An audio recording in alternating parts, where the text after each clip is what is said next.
Hi, Selection Committee. I'm excited to share my first artifact and reflection with you. The artifact itself is a reimagining and redesigning of a classic eighth grade ELA unit where we teach the Holocaust. And I had to figure out a way to reimagine this for the 2021 school year when I was in the MMS Virtual Academy as an online teacher. I collaborated with two teachers who were formerly seventh grade ELA teachers that had never taught this unit before. And in addition to kind of having to take the charge on this and make them feel confident, we had to figure out how to make it a great experience in the online environment.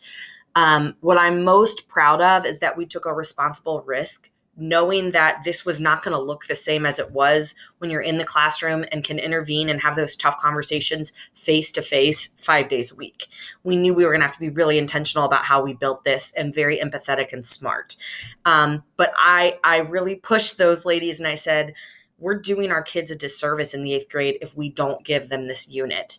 And in addition, I didn't feel like it would be an equitable experience if they didn't get to have this unit that the in-person students were getting.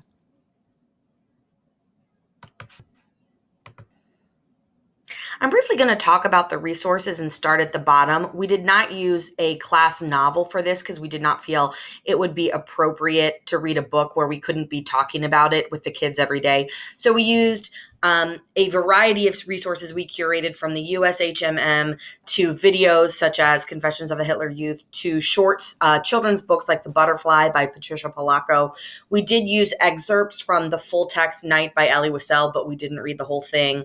We used texts from the Perfection Learning book, such as one called Address Unknown. So this is kind of a glimpse of that here, in addition to our weekly learning plans, where if you really dive in, you can see how we paced the unit and what opportunities we used for students to learn synchronously and asynchronously. But what I'm most excited about is this experience we were able to create with local author and guest speaker Melissa W. Hunter. She is a published author and a Mason parent and a Mason local who wrote a memoir about her grandmother surviving the Holocaust. She's published on Amazon and Barnes & Noble. And as you can see in this picture and in this invitation, we were able to host 2 live Zoom sessions with our students, and they were able to, in real time, have that author talk, learn about the book, learn about her grandmother's story, and also learn about the process of being a writer, which who can tell that better than a published author? So I was just so excited that we were able to use that intentionality to bring such an authentic learning experience to our students. This instructional unit demonstrates my growth as an educational leader and my success for 3 reasons. First of all, the collaboration was huge. Having to bring along 2 teachers that had never taught this, or one that hadn't taught it in 10 years, I really had to take the lead on the resources. And like I said, I was the one that was really kind of pushing us to lean in and take that responsible risk. One of them initially said she didn't want to do a Holocaust unit at all because she felt so uncomfortable teaching it virtually. And we had a lot of conversations. I brought a lot of resources. And of course, they were able to also collaborate back and had great instructional ideas to go with those resources that I brought. Secondly, as with everything in online learning, I became so much more successful with technology. It was a very steep learning curve to learn how to bring learning experiences to students virtually. And so that was a huge success. And then lastly, the responsible risk. That's something that I've really started to grow into. I'm not going to shy away from tough conversations and tough subject matter just because other people might be afraid of that. This unit certainly features DEIJ principles, one of our big rocks.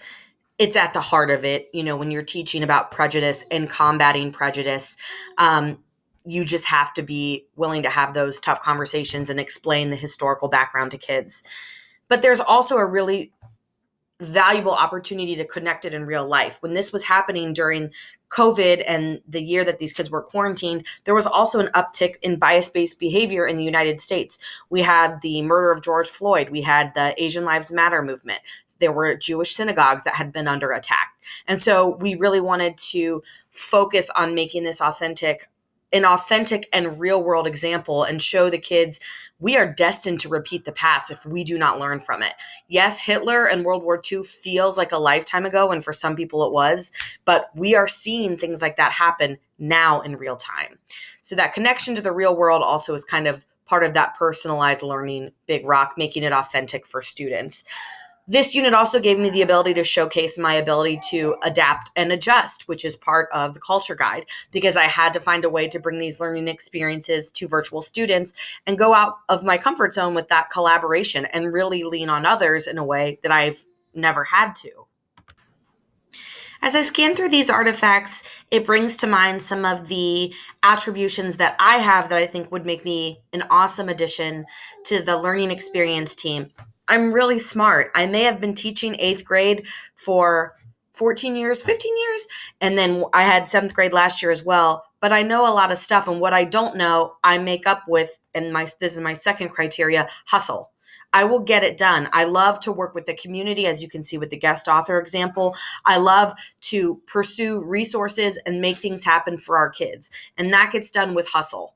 And lastly, I think I've really shown from this example that I'm flexible, that we can't just rely on our laurels and the way we've done things for 10 years or 12 years and teach the same book and expect the same results, because COVID has shown us that the other shoe can drop at any time and we might be thrown into some crazy learning experience. But that doesn't mean that our kids don't deserve amazing lessons and resources.